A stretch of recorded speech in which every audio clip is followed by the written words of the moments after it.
Hello, and thank you for tuning into the summit. I would like to thank Nikki Fletcher and the entire We Are Worthy team for inviting me to participate in the We Are Worthy Summit 2018.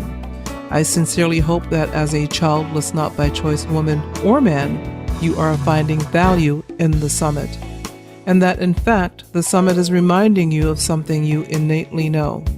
You, childless, not by choice woman, and you, childless, not by choice man, are worthy.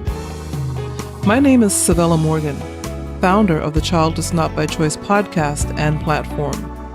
Almost 4 years ago, I made the decision to create conversation and awareness on a global level for childless, not by choice women. Along the journey to creating a compelling platform for a demographic who hides in plain sight, I realized that men were a part of that demographic. Amazing, it had never occurred to me that men were hurting too. At any rate, I remind my listeners on a regular basis that we can live relevant and joyful lives, although we did not get to have the children we so desired. So, I have a question for you, or two. As a childless, not by choice woman or man, have you ever asked the question, how do I fit in? Even, where do I fit in? How does society see me, react to me when I attend family gatherings and holiday parties, or when I ask for a particular shift at work?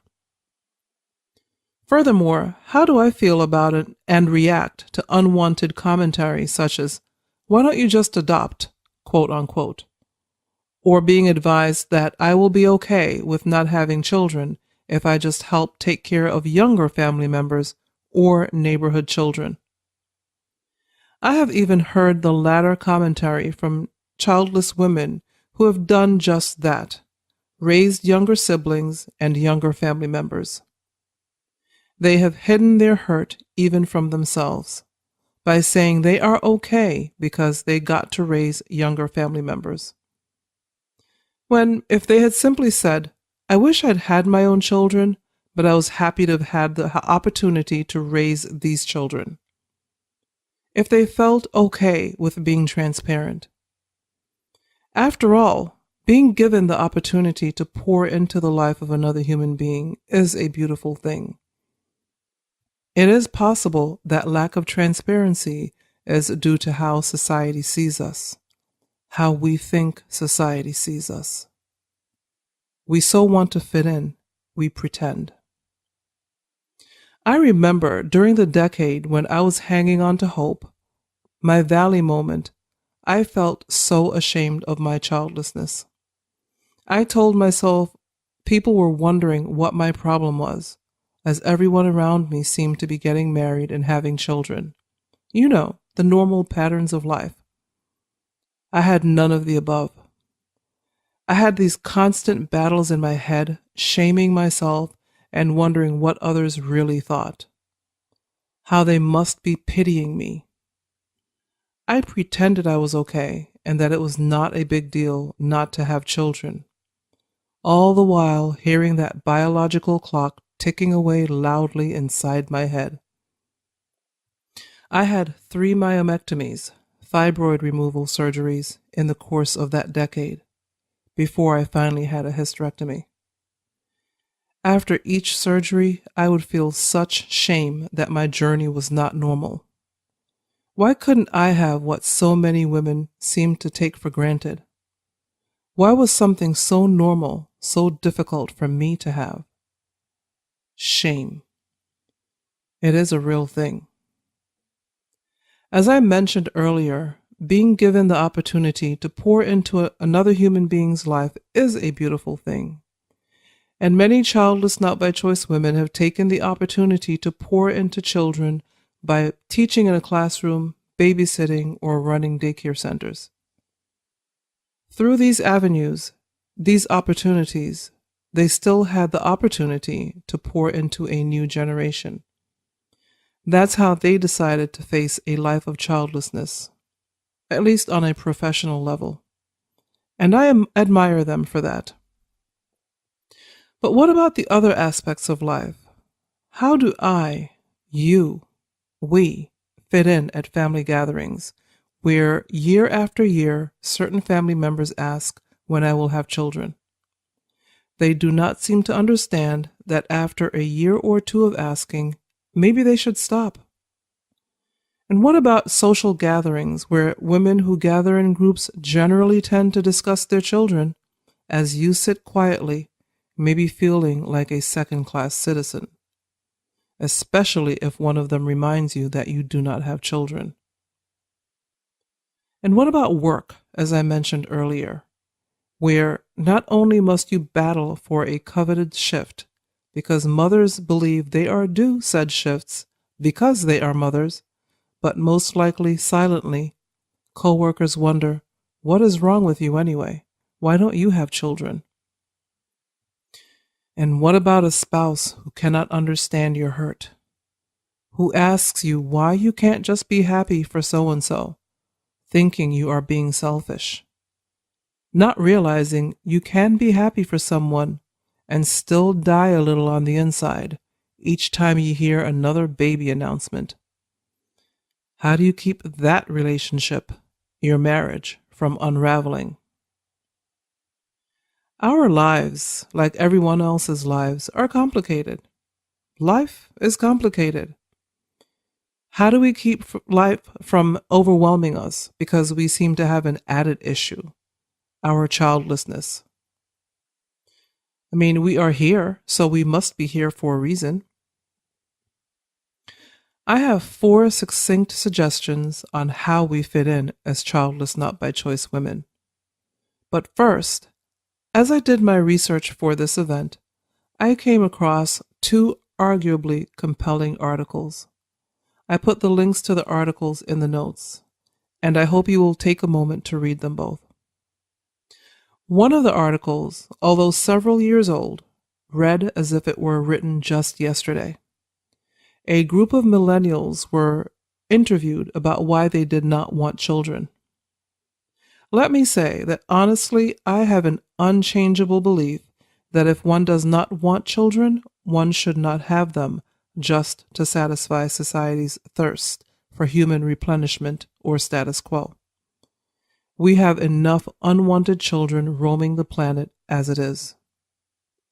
But at the same time, I could not help feeling these young people seemed a little selfish. It may have been simply the order in which they put their reasons for not wanting children. At any rate, I will let you read the article and decide for yourself if you come to the same conclusion.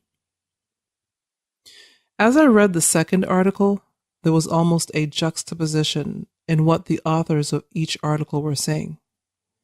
The author of the second article pointed out that there were some in society, mentioned in this article in particular, and I would imagine highly educated, who thought childless women did not have a vote for the future of their country because they did not have children.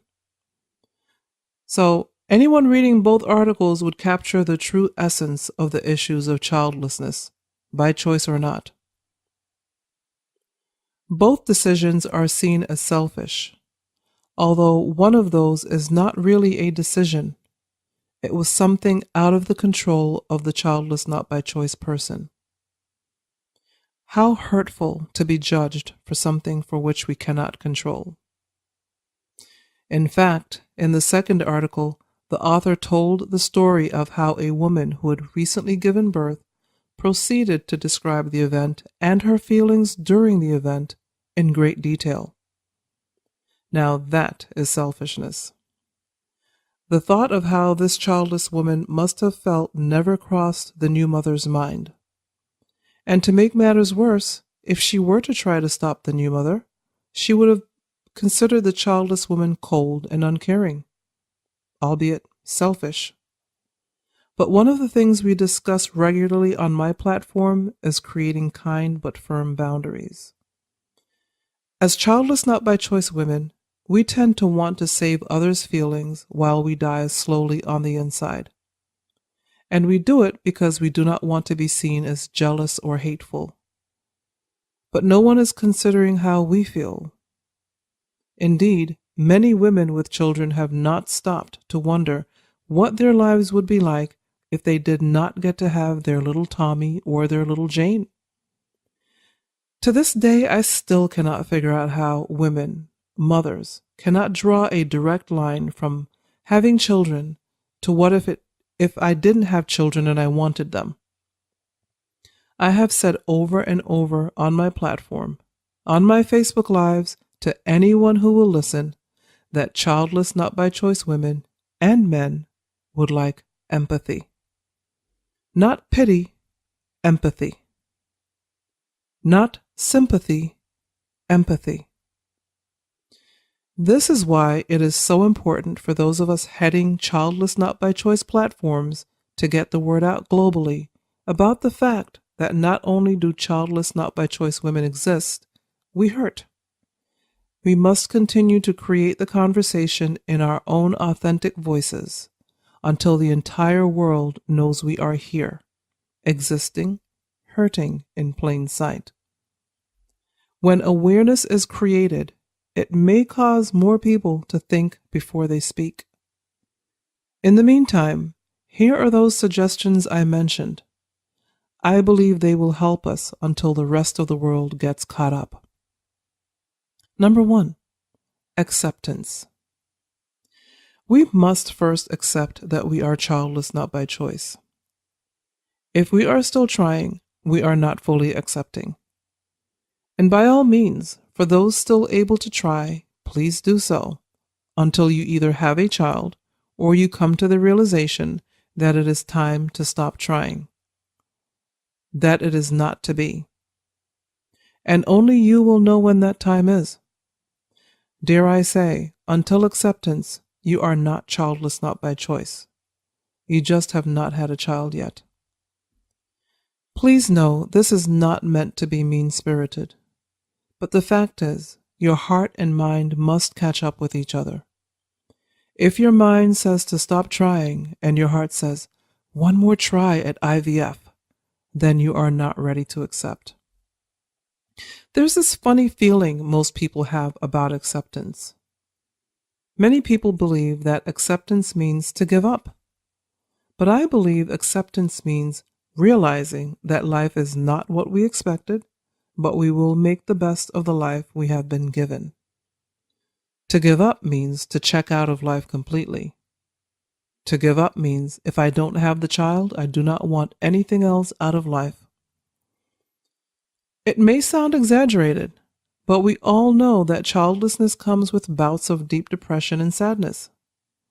We opt out of socializing, we distance ourselves from family and friends, and we do the bare minimum to maintain our lives. In acceptance, however, we deal with all of the above, but then we decide to move on to the point in life where our heart and mind come into agreement. We make the decision to accept. And then, once you accept that you are indeed childless not by choice, join a community.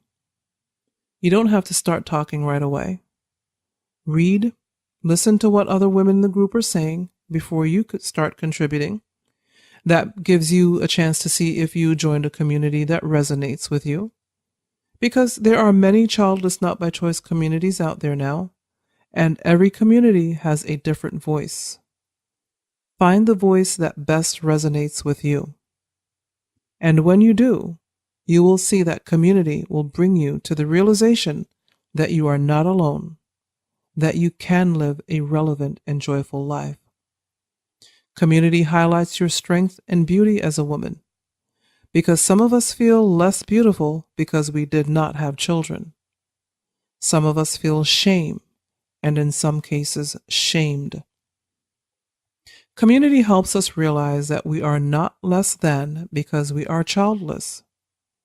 Community will help us realize that we are not second-class citizens. Community helps us realize and recognize our reason for being on this planet. Many of us wonder why exactly we are here if we could not have children. But remember, we are here, so we are here for a reason. Number 3, Figure out why you are here. When I was going through my darkest valley moment, I was sad, depressed, crying day and night. I woke up crying. I cried in the shower. I cried on my way to work. I cried on my way home. One day, I told my mom that I didn't think I was strong enough to make it. I thought I was going to die of a broken heart. But she said, "You are still here, so you will make it." Her words encouraged me. She was essentially saying that I had made it this far. Remind yourself of this when you are feeling down and detached from society. You are here, so you are here for a reason. You have made it this far. Don't give up now. Think about why you made it. Consider everything you have been through, childlessness and everything else you have had to deal with in your life. Take your time and think about what you are passionate about. What would you do for free? What do you do every free moment you have? What is on your mind when you are doing other things? Then consider how to go about doing this thing, because it is your passion. We all have something we are passionate about, something or things we love to do. Give yourself time to think, to research what it is you are passionate about, whether it is pouring positively or positivity into the life of another human being, or creating crafts with your hands. And then create a plan to bring your reason for being to fruition. And then finally, live life on your terms. When you do the 3 previous things I suggested, you will begin to live life on your terms. You will find that you have nothing to prove to anyone.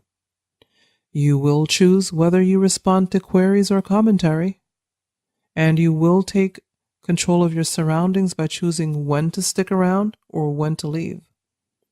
You will create a schedule that incorporates others instead of having a schedule where you try to incorporate yourself into theirs, family or friends. You will realize you are stronger than those making the unwanted commentary and suggestions.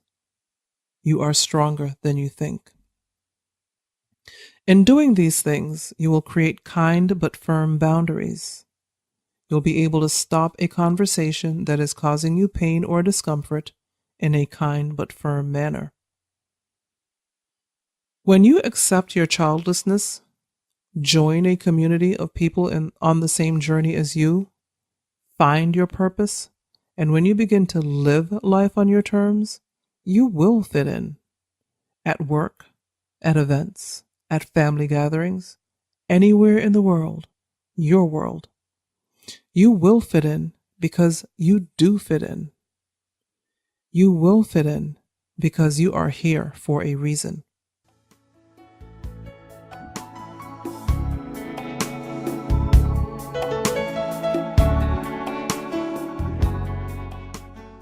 Here is a short snippet from my podcast episode entitled Childless Not by Choice, Shame, from July 2016.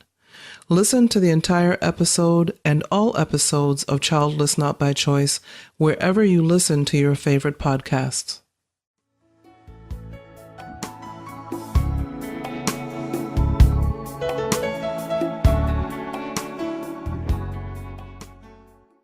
We are hiding in plain sight. We pretend all is well. We smile. We go to the baby showers.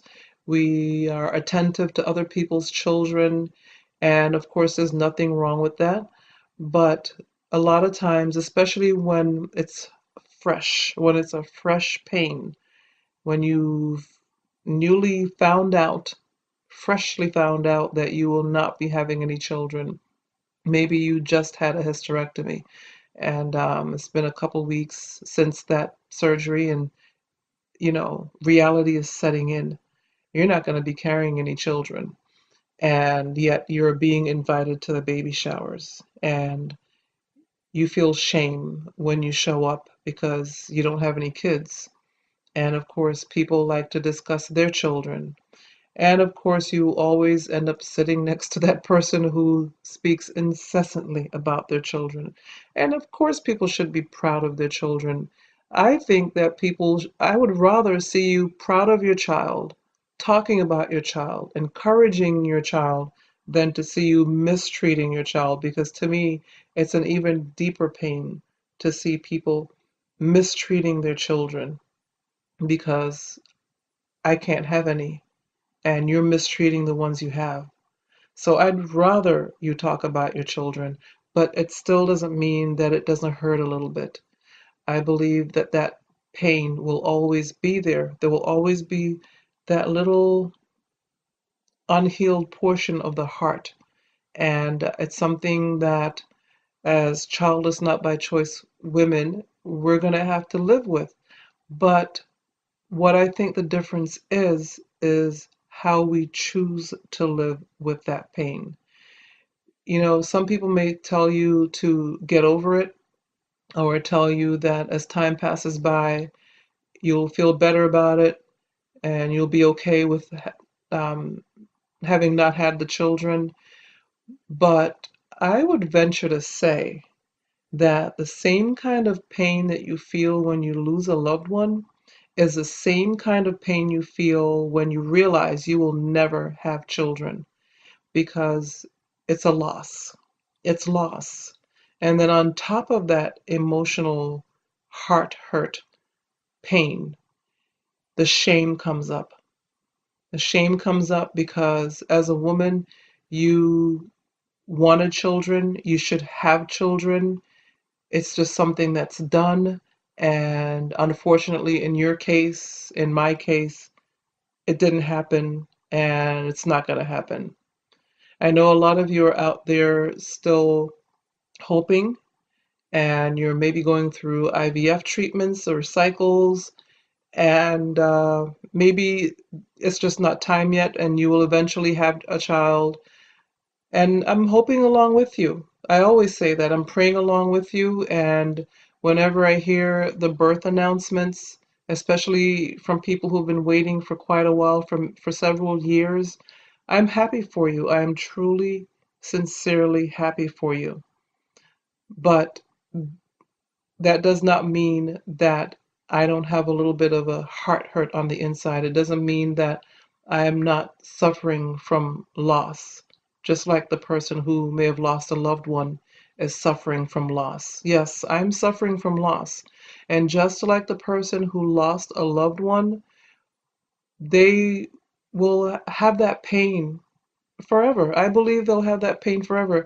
It may dull, it may become the kind of pain that you can live with, you can survive with, you can make it through life with. In fact, you should, in honor of that person, live your best life ever. And it's the same for the childless, not by choice woman. Live the best life that you can, regardless. That's the choice that you have. You can choose to do the best you can with what you do have, or you can dwell on what you didn't get. But that makes for a life of absolute misery and pain and envy and jealousy and hate. No, that's unacceptable. I would ask you to choose life. Choose to live the best life that you possibly can. And when the shame comes, know it comes to pass. It's not going to stay. Just like any other emotion, it will come, it will go, and that's one emotion I believe that won't hang around forever. I don't feel the amount of shame now at my age. How long has this been now? I started having problems in my late 20s, and I'm now in my very late 40s.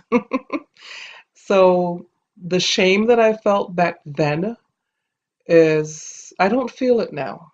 And I know everybody's different and I know everybody deals with things differently, but I hope for you then that you do not continue to feel shame. But I would say for me, I don't feel the shame anymore. But I remember what it felt like. I remember what the shame felt like to see my friends and family having children, getting married, having children, and just waiting my turn, hoping, and then realizing as I was getting older and realizing that I'd had, I think, three myomectomies. Myomectomies where they go in and remove fibroids. I think I had three myomectomies, and then I had a hysterectomy. And so the shame of having one myomectomy after the other, they were several years apart, but every time I went in for that surgery, I knew it was because I was trying to hang on to hope. And that's where the shame came in. The shame came in that I was trying to hang on for hope or to hope when the other women I knew, the women around me, were having no problems meeting Mr. Right and getting married and having children and, starting their families and living that kind of life. And I continued to live my single life, my childless life. And I had to decide even back then not to be bitter and not to envy and not to have the negative emotions. Yes, they would try to well up. I'm only human, but even if they tried to come to visit, they couldn't stay.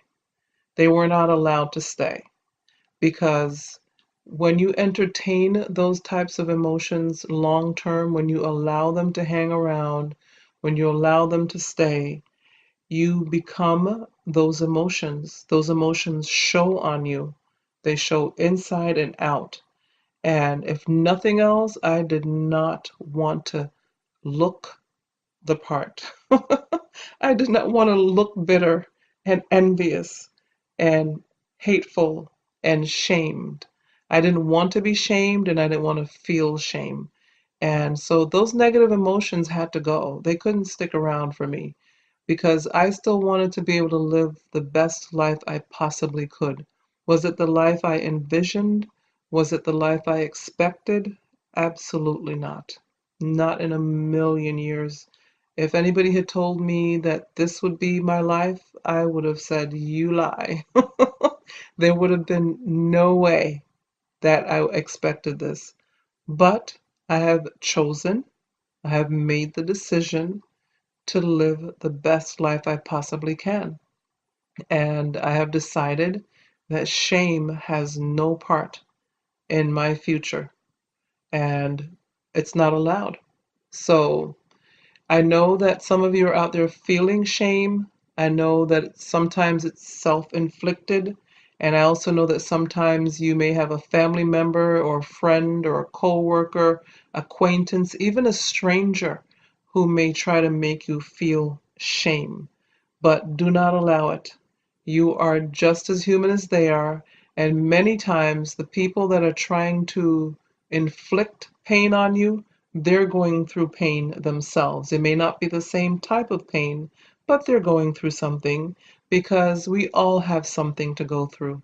As the saying goes, we all have a cross to bear. So when people are trying to make you feel badly about your situation, remember they're probably going through something as well because you've also probably heard the saying, hurt people. So do not accept it, reject it whenever someone tries to inflict anything on you, any feelings that may well up based on whatever words they may say to you. Say, I do not receive it. I do not receive it. Thank you and have a nice day. You do not have to stick around to listen to any of that. And you just have to let them deal with whatever they're dealing with on their own because you have to take care of you. As my dad told me many, many years ago, you are the only person that can take care of you. You can take the best care of you. And that stuck with me throughout my life. I think I was in my early 20s when he said that. And at first, of course, when you're in your early 20s, you're like, okay, dad. But nevertheless, it stuck with me. And I've always remembered that. You've got to love yourself. If you don't love yourself, people will see it and they will not treat you with love because why should they? You don't love yourself. You don't respect yourself, so why should anybody else? So I would ask you to please love yourself, respect yourself, and then make sure that others do the same.